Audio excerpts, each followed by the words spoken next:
Welcome to Love Knows Best. Here, I'm going to talk about the Melvin Harris incident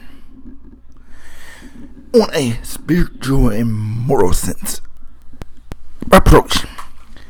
Apparently, I'm going to first talk about my opinion. Peace. My opinion. But they're both, their stories are not false, okay? They bring from both a different perspective. And either one cannot be wrong at the time of the same situation. He is not. First of all, let's talk about right and wrong here. What facts in fiction, okay? One, Brandon wasn't wrong when he said his story, his account is what he read. So he's going off a different perspective than Lucas is. So they're both the same story, both from different perspective, interpretation of events. So here are indisputable facts. One, an incident occurred. Now, between Melvin Harrison and Armstrong, Mr. Armstrong, we'll call him Mr. Armstrong, I don't know his name. We know that they left the scene of the incident unharmed. This is a incident of probability. And what I mean by incident of probability is this man died on a probability, a possibility that did not occur, by the way. Man died because he was mentally ill. One. And we all know that mentally ill people don't think like rational people. Now, we can't just dismiss his mental disability and try to compare this to God. No, this that mass shooting is a totally different situation. First of all, everybody who does a mass shooting is mentally ill. First of all, let's take that out of the equation right there. They're just evil, okay? So, there's that. Some of them are mentally ill. But the majority of them are not mentally ill. Number two, this has nothing to do with mass shooting. This has something to do with two individuals in a gender-neutral bathroom. You need to I noticed the gender-neutral bathroom because nobody's bothered to ask the question of why he was in the bathroom in the first place. Their question was, why in the world was he trying to get into the stall that she was in?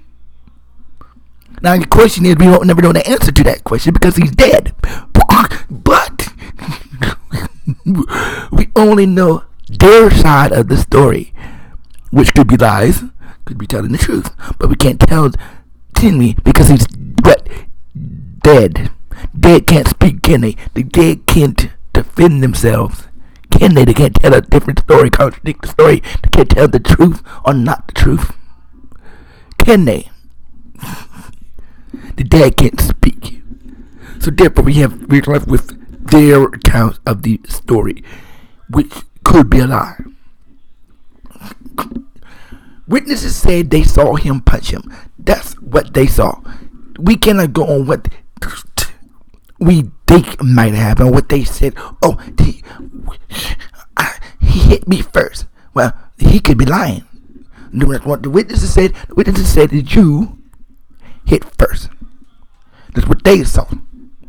You want me to believe that of course your daughter is going to vouch for you. That's not a... Let me tell you about witnesses vouching for people. Your relative cannot be credible voucher for your testimony because they have a bias. In terms of the law, who has a bias cannot provide credible testimony on your behalf. You go get an altercation and your daughter cannot testify on your behalf because she has a bias towards you, so there's a possibility she could lie for you. The same situation in this situation here. There's a possibility that she could lie for you because you're her father. So we can't take the daughter's testimony that she saw her hit him first because she could also be lying too with him. So we're not gonna judge this based on invisible evidence that we don't have of. We can only go by what the witnesses said, and the witnesses said that he hit him first. Now, somehow the man didn't magically end up dead, so technically speaking, he had to do something additional than just punching him in the face for him to end up dead. Okay, so he didn't just beat him, because you know how people die, they end up unconscious. So he had to beat him until he passed the point of unconsciousness. So he had to break the law. Okay, if he had punched him until he knocked him out and then walked off, it'd be a different story. But he kept punching him, so he had to keep punching him and kicking him until he died. So technically speaking, Brendan had to be right on this point. Because nobody who, if he had just knocked him out, he would still be living, wouldn't he? This is what I don't get. People are so busy jumping on the bandwagon on certain people they like. Okay, let's take a look at the facts here. The man died. He didn't just magically die. He didn't get these invisible injuries because somebody else came out and punched him to death and stumped him to death. He died. Look at the autopsy report. Will tell you what happened to him. I'm so irritated. So people jumping on the bandwagon. Like, let me say, I don't always agree with everything Brandon Tatum says. Most of them, some of the time. And I don't think everybody's right all the time. But the fact of the matter is, we have to look at what I've learned about accuracy, about the statements of accuracy. It ain't gotta be 100% accurate. Nobody's 100% accurate on the testimony. The fact of the matter is, I highly doubt this man is just jumping off of air facts. He had to read in on this before making the video. So I don't think he's a stupid person, and I don't think he made this video without researching what he was talking about. So in that perspective, he can't be completely wrong. It's people's weird point of view that makes this problematic.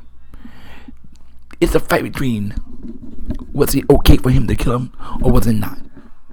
But the matter is, if he had this is the thing, Brandon literally said if he had ambushed him or beat him up at the scene, he would have been justified.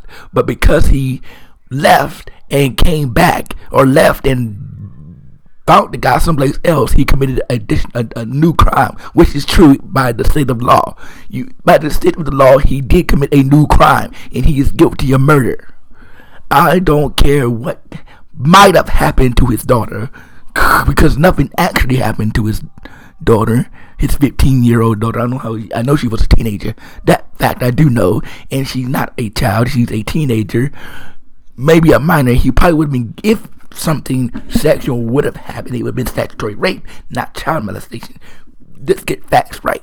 But technically speaking, because it did not happen, we cannot judge a person on what might have happened. We can only judge a person on what did, and nothing happened. So there was no need for this man to die for nothing happening. If you want to commit a crime, you go ahead, but you got to suffer the consequences for committing that crime.